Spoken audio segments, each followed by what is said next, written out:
Sonalis, c'est une entreprise qui conçoit, installe et assure la maintenance de centrales solaires photovoltaïques. Donc tout simplement, on produit de l'énergie décarbonée au-dessus de bâtiments qui consomment eux beaucoup d'énergie. Comment c'est né? D'une rencontre simplement sur des valeurs communes, où avec Thomas Geisel, on était dans une même entreprise qui n'avait pas le souci du client et du travail bien fait, ni de la préservation de l'environnement. C'est quelque chose qui était fort chevillé à notre corps, et donc on s'est lancé pour porter ces valeurs-là. Entrepreneur engagé, chez nous, ça a été, à mon avis, une évidence. Dès le début, en 2008, on avait vraiment vocation, ensemble, entre associés, de pouvoir avoir un métier qui avait du sens. Et donc, on a proposé rapidement à des professionnels, donc agriculteurs, collectivités, mais aussi des bâtiments logistiques, de pouvoir produire leur propre courant à travers l'installation de panneaux solaires photovoltaïques sur leur toiture.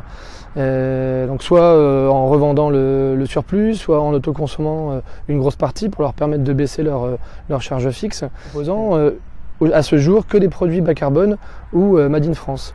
Voilà, ça c'est un premier volet qui a fait qu'on est devenu une entreprise engagée. Le deuxième volet, ça a été il y a 2 ans quand on a eu la chance de pouvoir construire notre propre bâtiment et d'impliquer les salariés également dans ce projet-là. Donc il y a 2 ans, on a construit notre bâtiment passif au sein du CRT Léquin. Et ça c'est une fierté, c'est un plaisir aussi au quotidien. Donc on a un poulailler, des arbres fruitiers, un compost, donc voilà, plusieurs choses qui font que c'est un environnement de travail qui est vraiment agréable.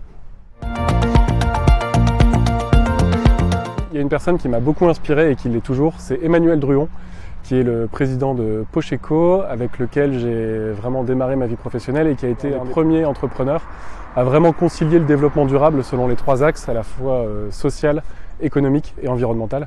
Et tous ces choix étaient fondés par ce triptyque qui est hyper intéressant et qui permet vraiment de travailler sur des bases sereines et très durables pour l'avenir.